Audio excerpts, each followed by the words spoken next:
بالله من الشيطان اللعين الرجيم بسم الله الرحمن الرحيم الحمد لله الذي لا يبلغ مدحته القائلون ولا يحصي نعماءه العادون ولا يؤدي حقه المجتهدون الذي لا يدركه بعد الهمم ولا ينأله غوص الفتن الذي ليس لصفته حد محدود ولا نعت موجود ولا وقت معدود ولا أجل ممدود فترى الخلائق بقدرته ونشر الرياح برحمته ووتد بالصخور ميدان أرضه والصلاة والسلام على سيد الأنبياء والمرسلين خاتم النبيين سيد الممجد بشير المسدد نذير المؤيد المصطفى الأمجد المحمود الأحمد أبي القاسم محمد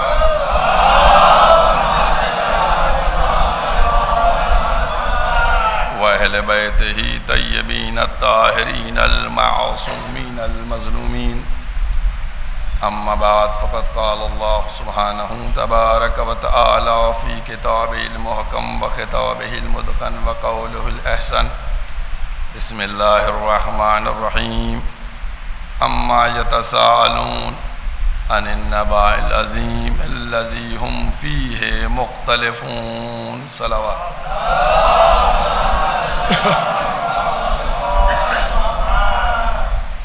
قرآن کریم کے یہ الفاظ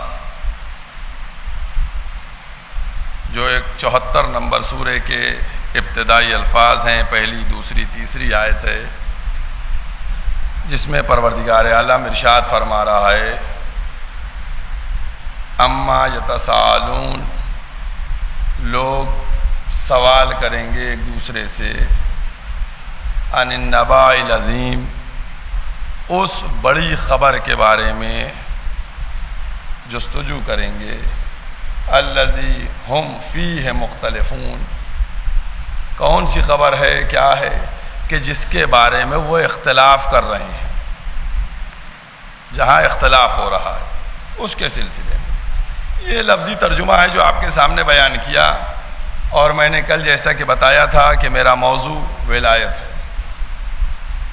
اور اس وقت جبکہ آپ دیکھیے اختلاف کس سلسلے میں ہو رہا ہے، اب انشاءاللہ اس آیت کے ذیل میں آگے گفتگو ہوگی۔ نماز کے بارے میں اختلاف نہیں ہو رہا ہے کہ 17 ہیں یا 19 ہیں، روزے کے بارے میں اختلاف نہیں ہو رہا ہے کہ 30 ہیں یا 35 ہیں، حج کے بارے میں اختلاف نہیں ہو رہا ہے کہ ذی الحجہ میں ہوگا یا شوال میں ہوگا، زکوٰۃ کے بارے میں اختلاف نہیں ہے۔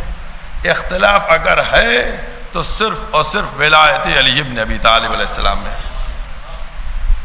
اس میں اختلاف چل رہا ہے۔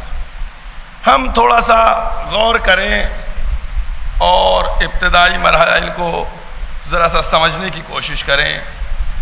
دیکھیے اللہ نے بہت توجہ کیجیے گا، یہ ایک دو تقریریں تھوڑا سا ایسی ہیں کہ جو پوری تاریخ کو بیان کرنے کے لیے خلاصے میں اللہ نے اپنے دین کے لیے، تبلیغ کے لیے کیا تمام انسانوں کو چنا کہ ہر انسان ہمارے دین کی تبلیغ کرے، پیغام کو پہنچائے؟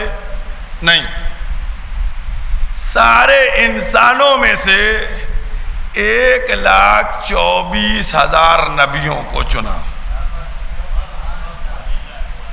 بہت توجہ کیجئے گا، دیکھیے پوری انسانیت سے کتوں کو چنا؟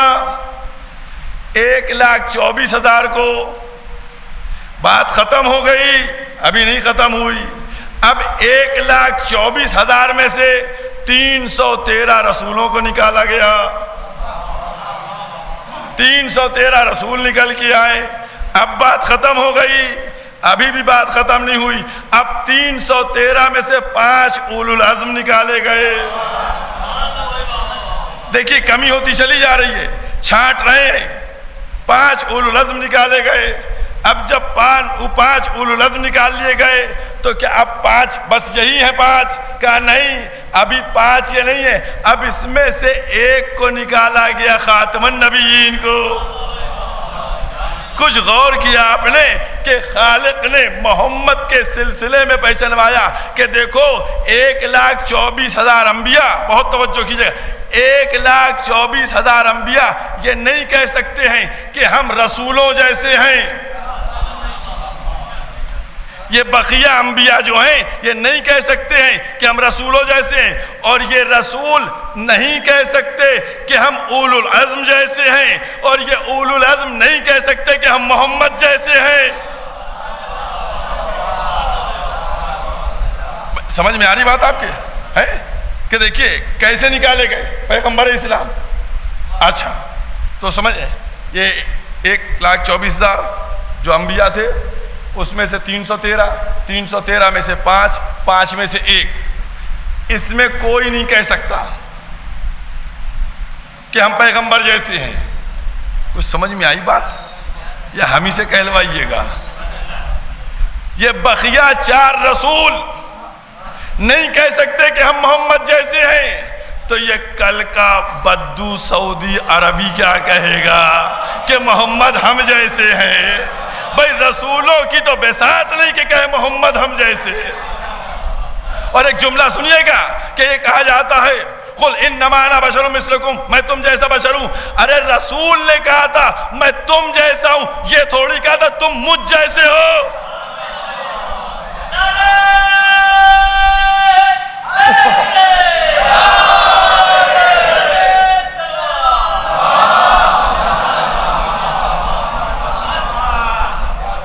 دیکھیں میں ابھی عظمت پیغمبر سمجھا رہا ہوں، پیغمبر کو کیسے منتخب کیا گیا۔ 1,24,000، اس میں سے 313، اس میں سے 5 اور 5 میں سے 1، یہ ہے پیغمبر کی شان، یہ ہے پیغمبر کی عظمت۔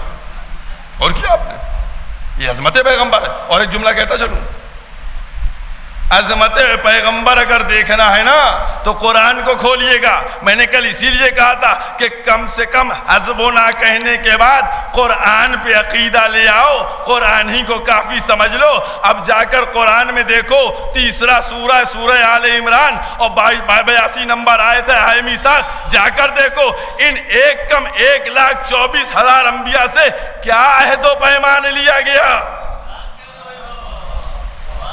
1,24,000 سے کیا عہد و پیمان ہوا؟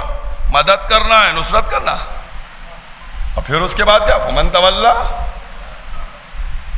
اگر کوئی بھی اپنے عہد و پیمان میں پھر گیا اولئک هم الفاسقون، سب کے سب بدچلن، سب یہ نبی جنہوں نے سینکڑوں سال تک محنت کی، اگر یہ محمد کی مدد نہ کریں، محمد کی نصرت نہ کریں، محمد پر ایمان نہ لائیں تو سب کیا ہوگا؟ فاسق ہو جائیں گے۔ یہ ہے عظمت محمد۔ اور کیا آپ نے، اب چونکہ موضوع ہے ولایت، اس ولایت کے ذیل میں 2 جملے تو بنتے ہیں نا۔ عظمت محمد سمجھ میں آئی؟ سمجھ میں آئی عظمت محمد آپ کے؟ پیغمبر کی نبوت سمجھ میں آئی آپ کو کہ 1,24,000 انبیاء کی نبوتوں کا انحصار پیغمبر کی نبوت کے اقرار کے اوپر، تصدیق کے اوپر، نصرت پہ، مدد پہ منحصر ہے۔ کس کے اوپر منحصر ہے؟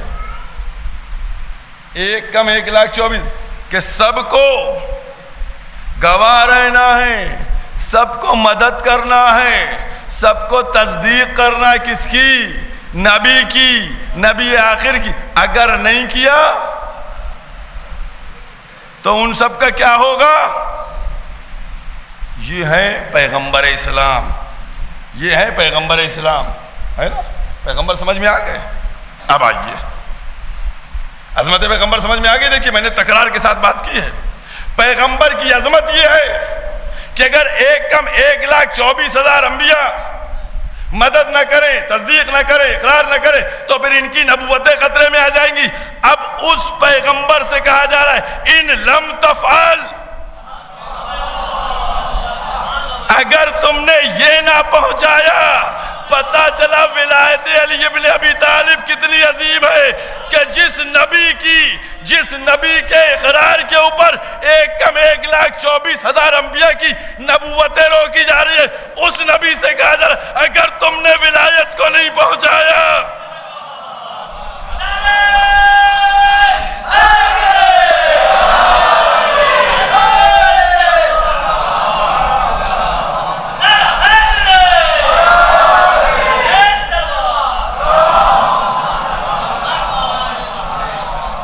یہ عظمت ہے ولایت کی۔ آپ نے غور کیا؟ ان لم تفعل، آپ عربی میں یہ جملہ سن رہے ہیں ان لم تفعل، لیکن اردو میں بھی آپ کو انداز ہو رہا لہجے کا، ان لم، اگر تم نے یہ نہیں کیا، اور کیا یہ ہے عظمت ولایت کی۔ اب دیکھیے ایسا ہے کہ اسلام میں کوشش یہ کی جا رہی ہے مسلمانوں میں اختلاف پیدا کیا جائے، اور اختلاف بہت غلط چیز ہے، غلط اختلاف نہیں ہونا چاہیے، اتحاد ہونا چاہیے۔ اور ہمارے اوپر یہ الزام لگایا جاتا ہے کہ صاحب یہ لوگ جو ہیں اصحاب کو برا کہتے ہیں، صحابی کو برا کہتے ہیں، اور اصحاب کو، میں کہتا ہوں وہ جو یہ کہتا ہے کہ شیعہ قوم اصحاب کو برا کہتی ہے وہ جھوٹا ہے، وہ دروغگو ہے۔ ہمارا بھی عقیدہ یہ ہے کہ اگر اصحاب رسول کو کوئی برا کہے تو وہ مسلمان نہیں ہوگا۔ اور کیا ہم اصحاب کو برا نہیں کہتے، منافق کو برا کہتے ہیں، اصحاب کو نہیں کہتے، منافق کو برا کہتے ہیں۔ اب آئیے، آپ، میں نے کہا نہیں میں قرآن کو پیمانہ بناتا ہوں اور قرآن سے بات کرتا ہوں کہ آئیے اب سب کو ٹیلی کریں، سورہ حجرات کی آیت سے ملائیں کہ کون لا ترفعوا اصواتکم فوق صوت النبی کا مصداق بنتا ہے، کون مخالف جاتا ہے، کون لا تقدموا بین یدی اللہ ورسولہ، کون اس کا فرما بردار ملتا ہے، کون مخالف جاتا ہے۔ جو فرما بردار صحابی ملیں ان کو سینے سے لگا لو، جو نافرمان مل جائیں ان کو منافق کہہ کے بڑھا دو۔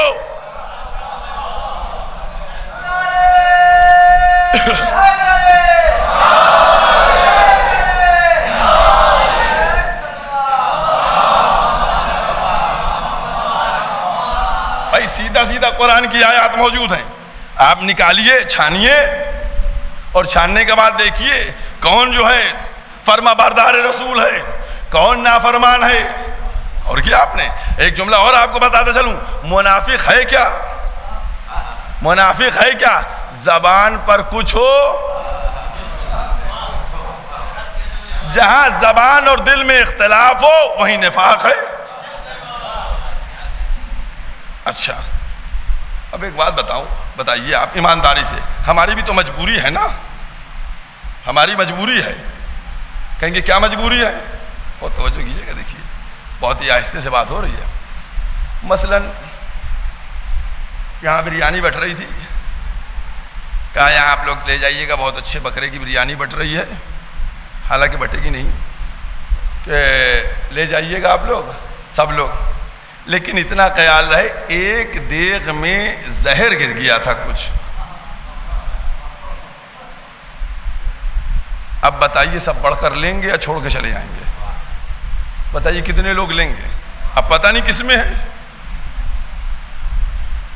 بھئی لے گئے ہیں جائیے گا، سب چھوڑ دیں گے کہ کون زہر کھائے گا؟ نہیں متوجہ ہوئے؟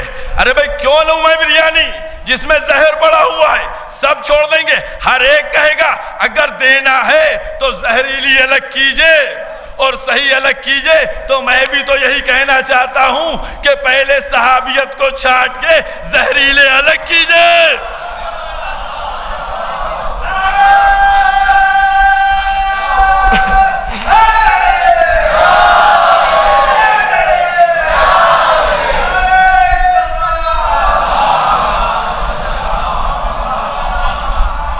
ہمیں بھی یہی کر رہا ہے نا، ہم ایسے نہیں لیں گے، منافقوں کو الگ کیجئے اور اصحاب کو الگ کیجئے۔ قسم خدا کی، اصحاب ہمارے سر کا تاج ہیں جو فرما بردار رسول ہیں۔ جو اطاعت گزار ہے بس. اور کیا آپ نے عظمت ہے صاحب. اور کیجیے. اور دیکھیے ایک بات اور آپ سے کہتا چلوں کیونکہ ماشاء اللہ سے آپ ہی لوگ صحیح سمجھتے ہیں اور بتائیں گے. ہم سے بات کی جاتی ہے اسلام کی اور واقعاً ہم اسلام کو قرآن ہی سے لیتے ہیں. سمجھ گئے؟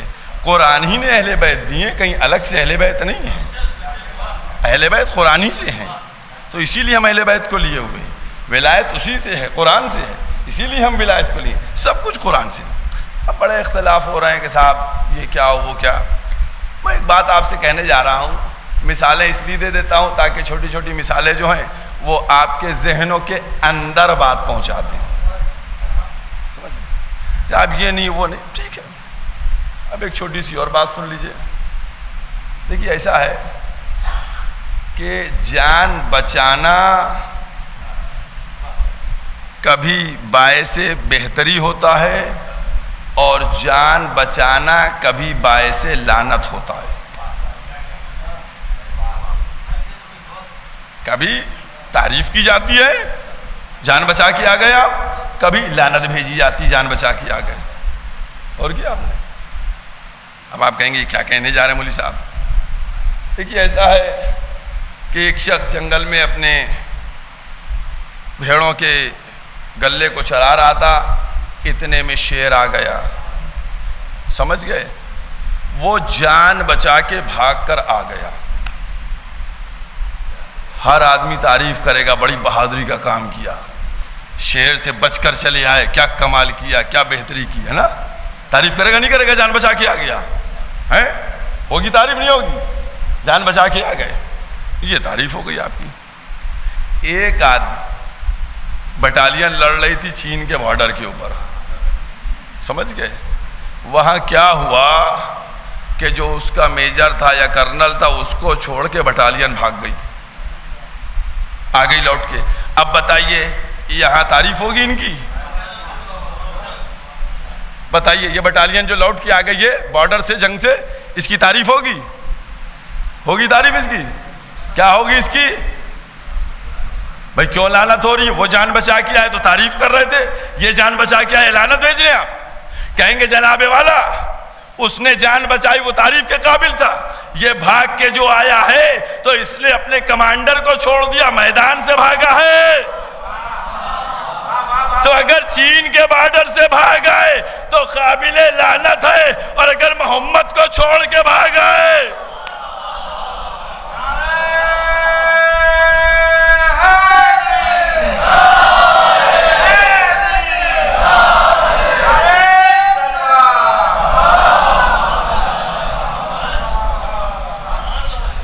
ایسا ہے کہ بات ہر جگہ ہوگی اور بات ہر ایک انداز میں کی جائے گی کسی بھی مقام کے اوپر. کیونکہ آپ جا کر دیکھیں قرآن کریم میں کس انداز سے پروردگار عالم بیان کر رہا ہے. اور کیجئے گا کیا بیان کر رہا ہے. جناب ابراہیم کیا کہہ رہے ہیں خالق سے؟ پروردگارا تو کیسے مردوں کو زندہ کرتا ہے. دیکھیے یہ سب نمونے بنائے گئے, نمونے, یہ سب نمونے ہیں, یہ قرآن ہے. پروردگار کیف ارنی تو یہ بعد الموت, کیسے تو حیات دے دیتا ہے موت کے بعد. خالق نے آواز دی کیا تم کو ایمان نہیں ہے؟ کہا ایمان تو ہے. یہ کون ہے؟ یہ خلیل ہیں. ایمان تو ہے لیکن میرے قلب کو مطمئن کر دے. اچھا مطمئن کر دے, یہ سب قرآن چل رہا ہے. کہا جاؤ 4 پرندے خرید لو. 4 پرندے خریدے گئے, کہا ان کو مانوس کر لو. ہر چیز یہ آپ سے کہتا چلوں ڈیٹیل میں قرآن میں نہیں بیان کی جائے. سمجھ گئے؟ قرآن صرف اشارے کرے گا, اشارے, اور ان سے آپ کو سمجھنا ہے. اب دیکھیے ایک اشارہ میں آپ کو سمجھائے دے رہا ہوں. تو جناب ابراہیم کہتے ہیں کیسے موت کو, موت کے بعد تو زندہ کر دیتا ہے. کہا جاؤ 4 پرندے خرید لو. 4 پرندے خرید لیے. جب 4 پرندے خرید لیے تو کہا اس کو مانوس کر لو. مانوس کر لیے. جب مانوس ہو گئے تو اب کہا کہ ان کو کاٹو, ذبح کرو. کہا ذبح بھی کر لیا. کہا ان کا گوشت آپس میں ملا لو, ان کا گوشت بھی آپس میں ملا لیا. کہا اب کیا کریں؟ کہا تم اپنی بستی کی پہاڑی کے اوپر اس گوشت کو رکھ دو. سمجھ گئے؟ کبھی آپ نے سوچا یہ پہاڑی پہ گوشت کیوں رکھوایا ہے؟ یہ پہاڑی پہ گوشت کیوں رکھوایا؟ بھائی وہیں پر گوشت رکھ دیا جاتا، دروازے کے باہر رکھ دو. یہ پہاڑ کے اوپر گوشت کیوں رکھوایا؟ یہ قرآن ہے، روایت حدیث نہیں ہے. پہاڑ پر گوشت رکھوایا اور کہا نیچے آؤ. نیچے آئے کہ اب اپنے پرندوں کو بلاؤ. اب جیسے ہی پرندوں کو بلایا تو وہ گوشت کے لوتھڑے پرندوں کی شکل میں آ گئے ابراہیم کے پاس. نہیں غور کیا آپ نے؟ پہاڑ سے اپنی نبی کی آواز سن کر وہ جانور چلے آئے.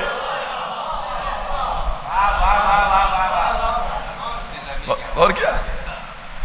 اس لیے پہاڑ پر رکھوایا تھا، ورنہ کہہ دیتے کسی برتن میں رکھ دو اور اس کے بعد بلا لو، یہ سب چلے آئیں گے. برتن میں نہیں رکھوایا، پہاڑ پہ رکھوایا تاکہ مثال قائم ہو اور آپ ٹیلی کر سکے کہ پہاڑ سے نبی کی آواز سن کے جانور آ جاتا ہے، انسان نہیں آ پاتا. صلوات پڑھتے محمد و آل محمد.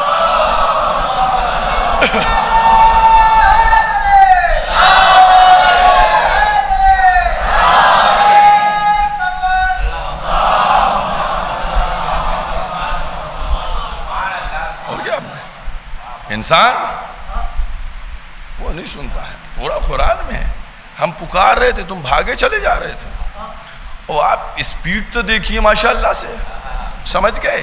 اتنی دور نکل گئے کہ کئی دن بعد واپس آئے. بھئی کہاں تھے؟ بریک نہیں پڑ پا رہا تھا، نکل گئے اتنی دور. اور جبکہ خاص تاکید پیغمبر نے فرمائی تھی کہ کچھ ہو جائے اس مقام کو کوئی چھوڑ کر نہیں ہٹے گا. تو وہاں 2 لوگوں نے نہیں چھوڑی تھی جگہ، وہ وہیں شہید ہو گئے. بقیہ تو اب بتائیے ہم کس کو مانیں؟ بھئی اصحاب میں کون مانا جائے گا؟ یہ ہے ولایت. اور سنیے، اسی وجہ سے بس کہتا چلوں اور بات جو ہے جلدی جلدی آگے بڑھ جائے. آپ نے دیکھا کہ 24 ذی الحجہ کو نفس کو پہچنوایا میدان میں لے جا کر. 24 ذی الحجہ کو مباہلے میں نفس کو پہچنوایا اور 18 ذی الحجہ کو ولی کو پہچنوایا. ادھر نفس کو پہچنوایا، ادھر ولی کو پہچنوایا. اور اس کے بعد غدیر میں کہا کیا تمہاری نفسوں کے اوپر تم سے زیادہ میرا حق نہیں ہے؟ پہلے اقرار لیا تھا، پہلے ان سب سے اقرار لیا نفس تمہاری ہے لیکن ملکیت ہماری ہے. تم اپنی نفس کے مالک نہیں ہو، تمہاری نفس کا مالک کون؟ اللہ کا رسول ہے. اللہ کا رسول ہے. اس کا مطلب پیغمبر بتلانا چاہتے ہیں کہ نفسوں پر اولا بالتصرف وہ فقط اور فقط مولا ہے. یہ عظمت ہے ولایت کی. اس لیے پہچنوایا، اقرار لیا گیا اور اس اقرار کے بعد اعلان کیا گیا. جب سب نے اقرار کر لیا گویا تمہاری نفسیں جو ہیں اس کے تم مالک نہیں ہو، اس کے مالک پیغمبر ہیں. یہ ہے عظمت ولایت. اور ہم کو ان تمام چیزوں کو دیکھیے، ہم نے کہا نہیں کہ جو انبیاء اور سب سے بات ہو رہی ہے. ایک واقعہ بھی بیان کرتا چلوں. پیغمبر کے پاس ایک شخص بیٹھا ہوا تھا، وہ جو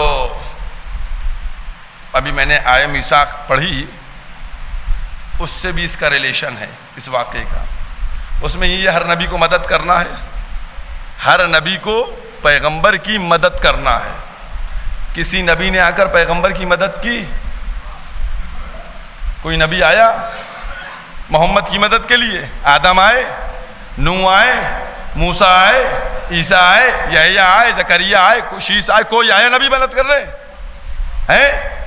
مسلمانوں کے سروں پر قرآن رکھوائیے کہ یہ ہے مدد مانگی نہیں مانگی، تم کو مدد کرنا ہے. جب سب کو لیے آواز دی گئی کہ تم سب کو محمد کی مدد کرنا ہے تو نہ کوئی بدر میں آیا مدد کرنے، نہ کوئی احد میں آیا مدد کرنے، نہ کوئی 13 سال کی مکی زندگی میں آیا مدد کرنے کے لیے. کوئی نبی مدد کرنے کے لیے نہیں آیا. نبوتیں بچی یا گئیں؟ کھلائیے مسلمانوں کو قسم. کیا ہوا بھائی بتاؤ؟ کہا گیا ہے نا کہ تم سب کو مدد کرنا ہے. کوئی نبی آیا مدد کرنے کے لیے؟ کوئی نبی آیا؟ نہیں آیا. کسی میدان کہیں گے نبی کو ضرورت ہی نہیں پڑی. ضرورت پڑی. سارے میدان کو میں چھوڑ دیتا ہوں. احد کے میدان میں ضرورت پڑ گئی تھی. زخمی ہو گئے تھے پیغمبر ہمارے، دانت شکستہ ہو گئے، دندان مبارک جو شکستہ ہو گئے تھے، وہاں تو ضرورت پڑی تھی. تو اب کہے کے لیے آنا چاہیے تھا. کوئی نبی نہیں آیا. کیوں نہیں آیا؟ جا کر دیکھیے. میں کہتا ہوں قرآن کا حوالہ دے رہا ہوں آپ کو. سورہ آل عمران 82 نمبر آیت ہے. آئے میثاق کے نام سے عہد و پیمان لیا گیا ہے کہ تم کو محمد کی مدد کرنا ہے. کوئی نبی آ کر محمد کی مدد نہیں کرتا ہے، جبکہ محمد کو 23 سال لمحہ لمحہ مدد کی ضرورت پڑی تھی. اور اگر کوئی مدد نہیں کرے تو کیا ہوگا؟ وعدے سے اگر کوئی پھر جائے گا تو یہ بھی اس میں لکھا ہوا ہے. اب بتائیں مسلمان، ہم کو نبوتیں بچی یا گئیں؟ عزیزوں الحمدللہ سب کی نبوتیں برقرار ہیں. سب کی نبوتیں برقرار ہیں. تو کیسے نبوتیں بچ گئیں؟ جب سب کو مدد کرنے جانا تھا اور کوئی مدد کرنے نہیں گیا. بس یاد رکھو اسی لیے پیغمبر نے فرما دیا تھا کہ اگر کوئی آدم کو ان کے علم میں، نوح کو ان کی ہیبت میں، ابراہیم کو ان کی خلت میں، تمام انبیاء کے صفات کو جمع کر کے ذات علی میں دکھلا دیا کہ علی سب کے وارث ہے. یہی وجہ تھی کہ ہر موقع پہ علی نبی کو بچاتے رہے. کبھی آدم کی نبوت کو بچایا، کبھی نوح کی نبوت کو بچایا، کبھی موسیٰ کی نبوت کو بچایا، کبھی عیسیٰ کی نبوت کو بچایا، کبھی یحییٰ کی نبوت کو بچایا.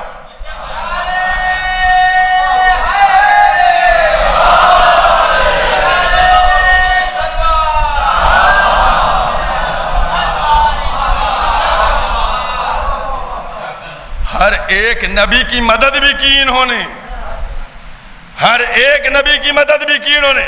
اب آیا جاتا ہوں اس بات کے اوپر جو میں واقعہ بیان کر رہا تھا. بس دماغ ادھر کی طرف چلا گیا تو ادھر سے لے کے ادھر آ گیا. ایک شخص بیٹھا ہوا تھا، وہ ثبوت میں، اب اس کے ثبوت میں سب کی مدد کرتے رہے. مولا بیٹھا ہوا تھا. اتنے میں مولا کائنات داخل ہوئے. جیسے ہی مولا داخل ہوئے وہ ڈر گیا. وہ ڈرا بڑی تیز. جیسے ہی ڈرا تو پیغمبر نے پوچھا کیا ہوا؟ کہنا یا رسول اللہ ان سے ہم کو بچا لیجئے. پیغمبر نے کہا کیا مسئلہ ہے؟ کہنے کا مسئلہ صرف اتنا ہے کہ کشتی نوح میں چھید ہم نے کیا تھا. جب ہم نے چھید کیا تھا تو انہی نے اپنی تلوار سے میرا ہاتھ کاٹا تھا. اس کا مطلب صرف پیغمبر کی مدد نہیں کی بلکہ سارے نبیوں کی علی نے مدد کی ہے. اگر آگ سے بچایا تو علی نے بچایا، اگر موسیٰ کو بچایا تو علی نے بچایا، اگر عیسیٰ کو بچایا تو علی نے بچایا. یہ امیر المومنین ہیں کہ جو ہر ایک کی مدد کر رہے ہیں. اب وہ الگ بات ہے کہ اگر مدد کرنے والے کو مشکل کوشاں نہ کہا جائے تو پھر کیا کہا جائے؟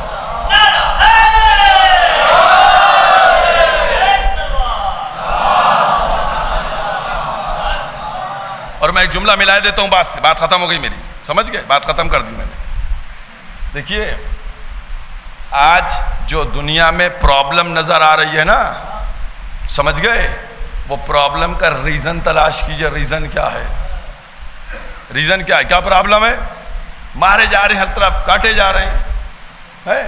ہر ایک آواز بلند کر رہا ہے صاحب دیکھیے اتنے مسلمان فلسطین میں مار دیے گئے اور اتنے لوگوں کو مارا جا رہا ہے، اور جناب والا دیکھیے کوئی بول نہیں رہا ہے سوائے ایران عراق یہیں سے اپنے جو مدد ہو رہی ہے، یا سیریا. اور سوشل میڈیا پہ تو وہ چل رہا ہے کہ کئے بہنیں ہیں اور کئے بھائی تنزیہ وہ ہے نا، سب دیکھ رہے نا. کبھی آپ نے غور کیا، کبھی آپ نے غور کیا کہ بقیہ سب، حالانکہ جو فلسطین میں وہ ہمارے مذہب پہ نہیں ہے، ہمارے مذہب پہ نہیں ہیں، ان کے مذہب پہ، لیکن مدد ہم کر رہے ہیں، مدد علی والے کر رہے ہیں، مدد مولائی کر رہے ہیں. بھئی وہ سب کیوں ہیں؟ میں نے اسی لیے تو کہا تھا آپ سے کل، کیا کہا تھا؟ اگر تزکیے کے بعد اسلام قبول کیا ہوتا تو مسلمان ہوتے تو سب مدد کرنے کے لیے آتے. یہ بغیر تزکیے کے مسلمان ہیں اور علی والے تزکیے کے بعد مسلمان.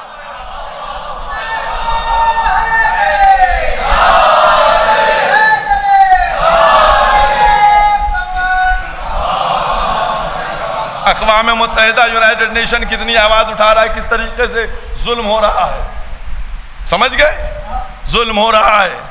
میں کہوں گا اپنے بھائیوں سے، اے میرے بھائیوں، یہی بات ہے. اگر ظلم کے خلاف کوئی حمایت کرنے کے لیے اٹھا ہے تو وہ کون سا ملک اٹھا ہے؟ وہ علی ولی اللہ والا ملک اٹھے ہیں، وہ ایران اٹھا ہے، وہ عراق اٹھا ہے، وہ لوگ اٹھے مدد کرنے کے لیے کہ جنہوں نے ولایت کا اقرار کر لیا. اب تو تم سمجھ جاؤ کہ مظلوم کی مدد ہونا چاہیے. ارے ہم 1400 سال سے کہتے آ رہے ہیں کہ مظلوم کی مدد کرو اور ظالم کے خلاف کھڑے ہو. اگر جب گلے میں رسی کا پھندا علی کے ڈالا تھا، جب مولا کائنات کے گلے میں رسی کا پھندا ڈالا، اگر اس وقت سب ظالم کے خلاف ہو جاتے تو وہیں ظلم کا جنازہ اٹھ جاتا. لیکن اس وقت تو کچھ حمایت میں چلے گئے تھے، کچھ ان کی خوش آمد میں چلے گئے تھے. یاد رکھیے، اس منزل کو سمجھیے. اور آج ہمارے اوپر ہنسنے والے کیا ہنس رہے ہیں؟ فرش ازا بچ گئی، ماتم شروع ہو گیا، گریہ شروع ہو گیا. اتنا پرانا واقعہ. میں کہوں گا کہ مظلوم کا غم منانا یہی سب سے بڑی کامیابی ہے. ہر ایک کو نصیب نہیں ہوتا ہے غم منانا. یہ اپنا اپنا مقدر ہے، یہ اپنے اپنے مقدر کی بات ہے. لیکن کبھی بھی ظلم کے سامنے جتنا قوی ہو اس کے سامنے سر کو نہیں جھکانا چاہیے. کیوں؟ کیونکہ اگر ظلم کے سامنے سر کو جھکا دیا گئے آپ، ختم ہو گئے.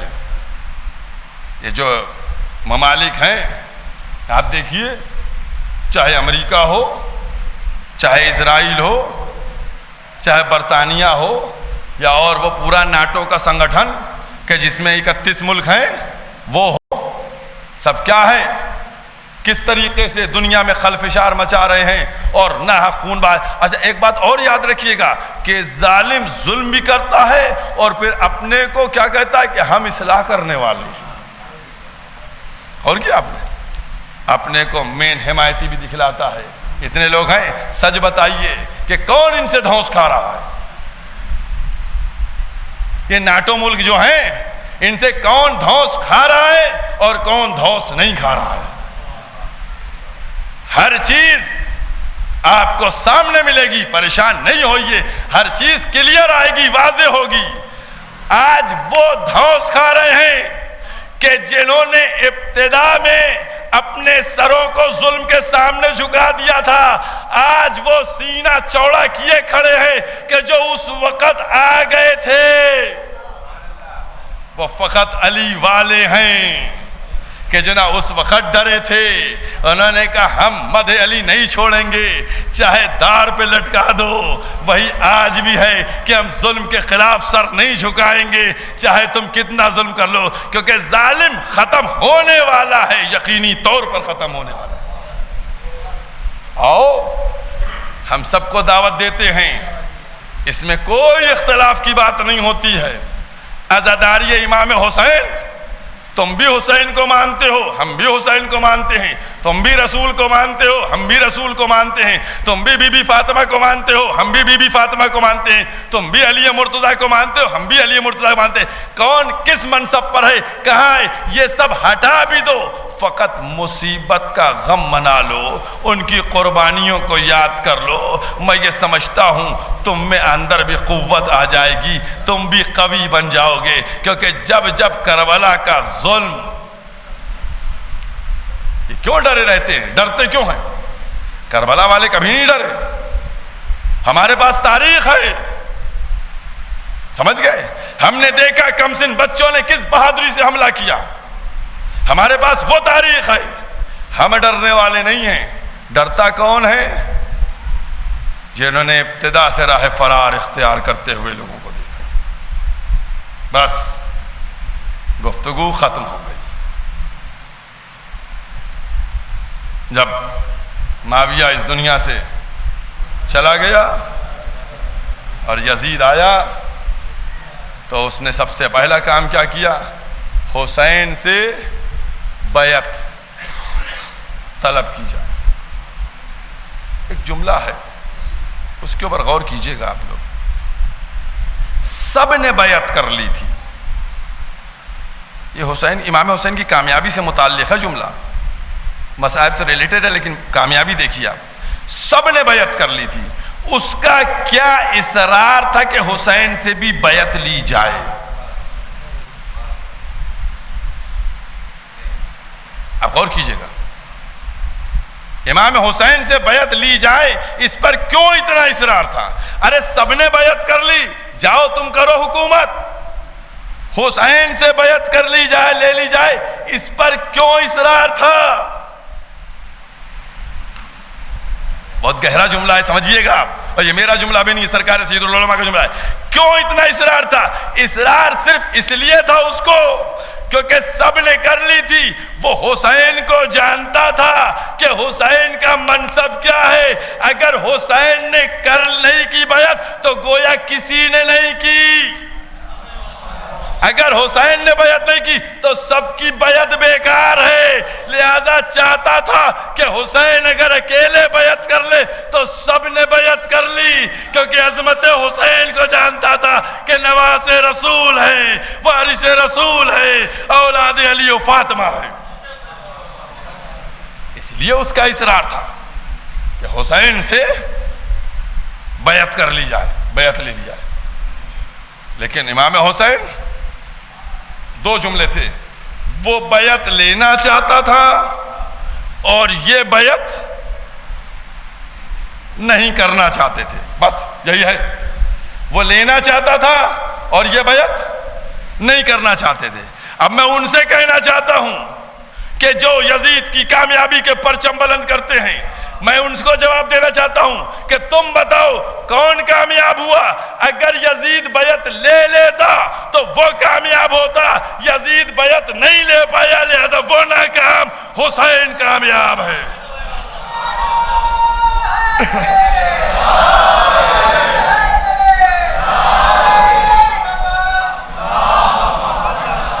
کیونکہ مسئلہ بیعت کرنے اور نہ کرنے کے اوپر ڈیپینڈ تھا. حسین نے بیعت نہیں کی. عزاداروں, 26 رجب کو شب میں بلایا گیا اور 28 کو یہ قافلہ چل دیا. میں اس میں بیٹھے ہوئے کسی شخص کا ہوں, میں کچھ نفسیاتی جملے بولتا ہوں بیچ میں, کیونکہ یہ دن صرف غم کے ہیں اور ان ایام میں احساس کرا کیجئے تاکہ ایک آنسو دو آنسو نکلیں اور اس ماں کی ڈھارس بندیں جس نے باپ سے کہا تھا بابا روئے گا کون. میں یہاں بیٹھے ہوئے کسی شخص کا ہوں کہ بھائی آپ 1 مہینے کے لیے فلاں جگہ چلے جائیے, فلاں جگہ چلے جائیے. ہر آدمی منع کر دے گا, اتنا جلدی میں کیسے چلا جاؤں گا, میں کل کیسے چلا جاؤں 1 مہینے کے لیے, مجھے گھر کے لیے انتظام کرنا پڑیں گے, یہ انتظام وہ انتظام, تیاریاں کرنا پڑیں گی, ہے نا بھئی. ہر انسان کا یہ ہے نا کہ اگر کوئی سفر کرنا ہو تو 2-4 دن کا موقع ملے. لیکن ہائے مظلوم کربلا, ذرا تصور کیجئے گا کہ 1 دن میں کیسے انتظام ہوا کہ اہل حرم کو لے کر حسین مدینے سے روانہ ہو رہے ہیں. جزاکم اللہ. عزاداران امام مظلوم, امام حسین نے بہن سے آ کر جملہ کہا, وہ آپ کے سب کے سامنے ہے کہ بہن مدینہ رہنے کے لائق نہیں، سامان سفر تیار کرو۔ سب چلنے کے لیے باتیں ہونے لگیں۔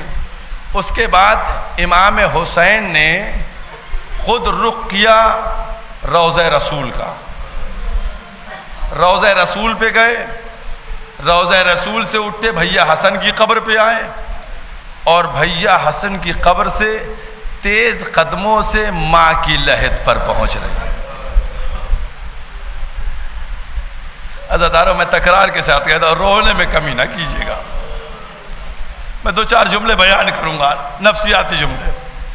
ماں کی سچ بتائیے گا، آپ لوگ علماء ذاکرین سے یہی سنتے ہیں، امام حسین نے کہا اماں کل سے ہم نہیں آئیں گے، چراغ نہیں جلا پائیں گے، اتنا ہی تو سنتے ہیں، اس کے علاوہ کوئی جملہ سنتے ہیں؟ اماں کل سے ہم نہیں آئیں گے، کل سے ہم چراغ نہیں روشن ہو پائے گا، اس کے علاوہ کوئی جملہ سنا؟ پڑھا؟ میں نے بھی کوئی جملہ نہ پڑھا، ہم نے بھی کوئی دوسرا جملہ نہیں سنا، نہیں پڑھا میں نے۔ لیکن عزاداروں، تصور کر کے بتاؤ، کیا حسین نے اپنی ماں کے قبر کے پاس بیٹھ کے صرف اتنا ہی کہا ہوگا؟ کیا صرف اتنا ہی کہا ہوگا اماں ہم کل سے نہیں آئیں گے؟ عزاداران امام مظلوم، وہ بیٹا جو ماں سے اتنی محبت کرتا تھا کہ اپنی ماں سے کہا اماں جب تک بلاؤ گی نہیں تمہارا بیٹا نہیں آئے گا۔ ماں نے ماں بیٹے کی محبت میں بندے کفن کو توڑ دیا، ہاتھوں کو پھیلا دیا، میرا بچہ میرے سینے سے لگ جا۔ وہ ماں اس کی قبر کے پاس بیٹھے ہوئے حسین کہہ رہے ہیں اماں ہم جا رہے ہیں۔ میرا دل کہتا ہے حسین نے بیٹھ کے باتیں کی ہوں گی، اماں ہم مدینے سے جا رہے ہیں، اے اماں اب اس میں امتحان کی منزل کے لیے جا رہے ہیں، جہاں اکبر کا لاشا اٹھانا پڑے گا، اصغر کے گلے سے تیر نکالنا پڑے گا، اے اماں عباس کے بازو لانا پڑے گا۔ جزاکم اللہ، جزاکم اللہ۔ اللہ ان آنکھوں کے اوپر رحمت نازل کرے جن کی آنکھیں غم امام حسین میں لبریز ہیں، آنسو سے لبریز ہیں۔ امام حسین کس انداز سے بات کر رہے ہوں؟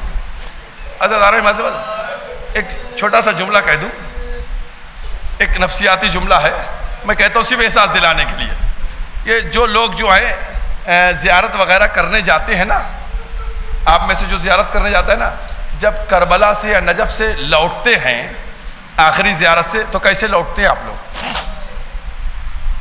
عزیزاروں، بس کس طریقے سے لوٹتے ہیں؟ دیکھیے میں جو الفاظ اس بیان کر رہا ہوں نا، آپ سب تائید کریں گے جو کربلا اور نجف ہو، ایران اور عراق زیارتوں پہ سیریا پہ گئے، جب لوٹتے ہیں نا کہ اب ہمیں جانا ہے، مڑ مڑ کے ذریعے دیکھتے ہیں، مولا خدا حافظ پھر آئیں، مولا خدا حافظ پھر آئیں، مولا دوبارہ آنا پڑے، مولا پھر ہم آئیں۔ عزاداروں، مڑ مڑ کے ذریعے دیکھی جاتی ہے، آقا کو خدا حافظ کیا جاتا ہے۔ اے عزاداروں، تم تو دوبارہ آنے کی تمنا کر کے جاتے ہو، لیکن حسین مظلوم ماں کی قبر کو دیکھتے ہوگے، اماں خدا حافظ دوبارہ نہیں آ پائیں گے، اے اماں خدا حافظ، اماں خدا حافظ۔ بیٹے کی بے قراری دیکھی، ماں نے قبر کو چھوڑ دیا، ہائے میرا حسین۔ جزاکم اللہ، جزاکم اللہ۔ بس یہی بیٹے کی بے قراری رہی ہوگی، بیٹے کی یہی بے قراری ہوگی نا، اضطراب ہوگا، ماں کی قبر کو چھوڑ کے جا رہے تھے نا، اب دوبارہ تمہیں دوبارہ آنے نصیب بھی ہو سکتا ہے روزوں پہ جا کر، لیکن حسین تو جانتے تھے دوبارہ نہیں آ پاؤں گا میں یہاں۔ کیا اضطراب رہا ہوگا؟ بس ماں کی ممتا نے مدینے میں رہنے نہ دیا، بیٹے کے اضطراب کو دیکھا، بیٹے کے پیچھے پیچھے چل دی۔ اے میرے لال حسین، تم پریشان نہ ہو، آگے آگے تمہارا قافلہ ہوگا، پیچھے پیچھے تمہاری ماں ہوگی۔ عزاداران امام مظلوم، قافلہ کیسے چلا مدینے سے؟ جیسے یہ اعلان ہوا کہ حسین جا رہے ہیں، امام حسین کی پھوپھی وہ تشریف لائیں، جناب ام سلمہ وہ تشریف لائیں، سب لوگ آئے۔ آنے کے بعد جو ہے ملاقات کے لیے کہ بیٹا ادھر نہ جاؤ، حسین نے کہا کہ نہیں، آقا حسین نے کہا نہیں، اللہ کی مرضی یہی ہے، مجھے جانا پڑے گا۔ بہرحال کس طریقے سے گیا. اب ایک واقعہ چھوٹا سا بیان کر دوں, اس کے بعد گفتگو ختم ہونے کی منزل میں چلی جائے گی. عزیزان ایک شخص تھا, علامہ دربندی لکھتے ہیں کہ ایک شخص تھا, اس نے اپنے دادا سے نقل کیا, روایت کی اسناد ہے, صاحب معالم نے اس واقعے کو لکھا کہ جب ہمیں ایک خط لے کر جانا تھا وہاں مدینے, جب میں مدینے پہنچا تو مدینے کا عجب عالم تھا, مدینے کا عجب عالم تھا.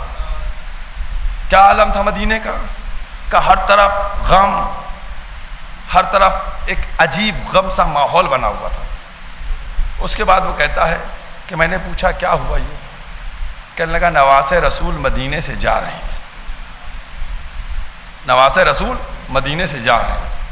بھیڑ لگی ہوئی تھی, میں بھی اس مکان کی طرف بڑھا اور دور پر کھڑے ہو کے دیکھنے لگا. میں نے کیا دیکھا کہ ایک نورانی شخص تھے جو ایک مسند پہ عصا لیے بیٹھے ہوئے تھے, محملیں تیار ہو رہی تھیں, گھوڑے تیار ہو رہے تھے, زینبیں کسی جا رہی تھیں, سب ہو رہی تھیں. اس کے بعد وہ شخص کہتا ہے کہ میں نے دیکھا ایک جوان سا طویل قامت شخص تھا, وہ گیا اندر اور جانے کے بعد دو بیویوں کو لے کر نکلا. اس نے اپنے زانوؤں کو طے کیا, ان بیویوں نے اس کے پیر پہ, اس کے زانو پر پیر رکھا, وہ سوار ہو گئیں. دونوں جب سوار ہو گئیں بیویاں, اس کے بعد پھر وہ داخل ہوا, گیا دو کمسن بچیوں کو لے کر آیا. اس میں سے ایک بیوی کو ایک بچی دی, ایک بیوی کو ایک بچی دی. اس شخص نے پاس میں کھڑے ہوئے شخص سے پوچھا کہ بھائی تم بتاؤ یہ جوان شخص کون ہے؟ کہا یہ عباس ابن علی ہیں. کہا یہ بیبیاں کون ہیں جن کو سوار کیا؟ کہا یہ زہرا زادیاں ہیں. کہا یہ بچیاں کون ہیں؟ کہا یہ حسین کی بیٹیاں ہیں جن کو سوار کیا گیا.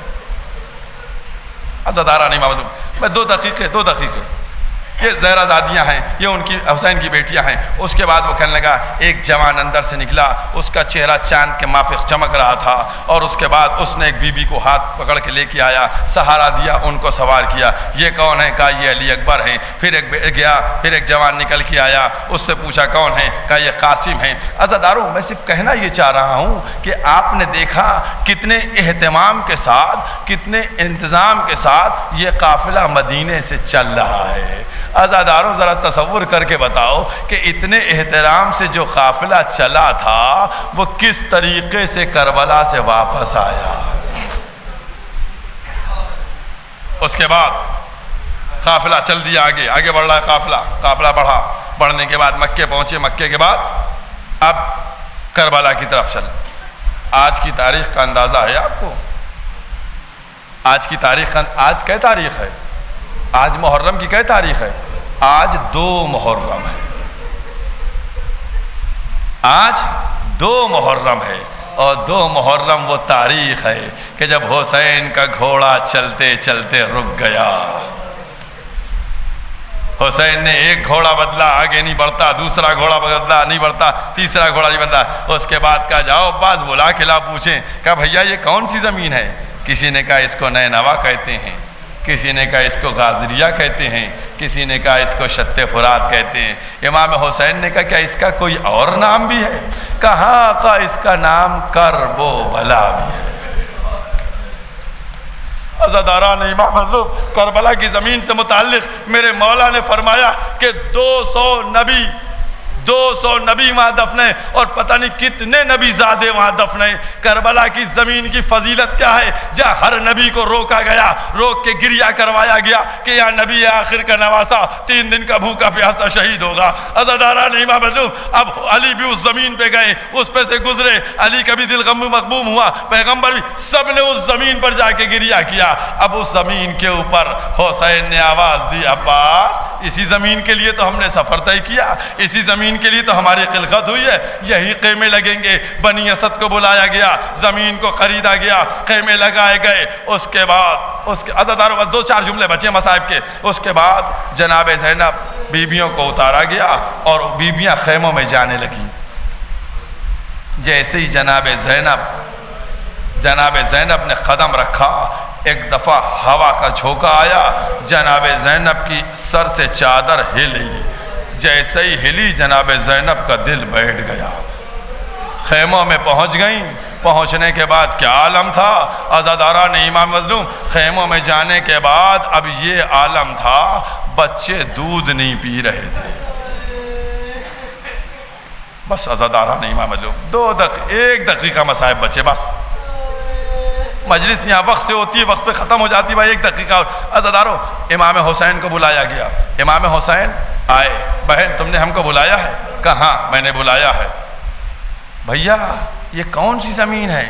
اس زمین کا نام کیا ہے؟ جب سے آئے ہیں دل بیٹھا جا رہا ہے، بچوں نے دودھ سے منہ موڑ لیا ہے۔ حسین نے کہا بہن اس زمین کا نام کربلا ہے۔ جیسے ہی جناب زینب نے یہ نام سنا، ایک دفعہ کہ نہیں بھیا یہ نام سنا سنا لگ رہا ہے، اس سے پہلے بھی سنا ہے میں نے۔ کہا بھیا یہی تو نام کربلا ہے کہ جس کو جب اماں سنتی تھی تو رونے لگتی تھی۔ بھیا یہی وہ کربلا کا نام ہے جب مادر گرامی سنتی تھی تو رونے لگتی تھی۔ کہا بھیا ارے کون سی زمین ہے؟ ارے کہا یہی تو وہ زمین ہے جب مجھ میں تمہارے درمیان جدائی ہوگی، یہیں پر ہم بستی بسائیں گے۔ اے زینب یہ وہ زمین ہے جو سب سے افضل ہے اور جنت سے متصل ہوگی۔ اس کے بعد بس ایک جملہ بچا، ایک جملہ۔ اس کے بعد جناب زینب نے کہا بھیا پشت خیمہ سے ایک بی بی کے رونے کی آواز آتی ہے، جیسے لگتا ہے عزادارو میں نے جہاں سے گفتگو شروع کی تھی نا مصاحب وہیں پر لا کے ختم کر دیتا ہوں۔ ان کا جیسے لگتا ہے ان کا بیٹا مر گیا۔ حسین نے کہا زینب اب رونے کی آواز آئے ہم کو بلا لینا۔ رونے کی آواز آئی، حسین کو بلایا گیا، امام حسین پہنچے، آواز کو سنا، جیسے ہی آواز کو سنا آنکھوں سے آنسو جاری ہو گئے۔ بس عزادارو مجلس ختم ہو گئی، آنکھوں سے آنسو جاری ہو گئے۔ زینب نے کہا بھیا یہ آپ کی آنکھوں سے آنسو کیوں جاری؟ کہا بہن اس آواز کو نہیں پہچانا، یہ مادر گرامی فاطمہ زہرا کی آواز ہے جو مدینے سے مکے سے کربلا ہماری غربت برا صوبہ۔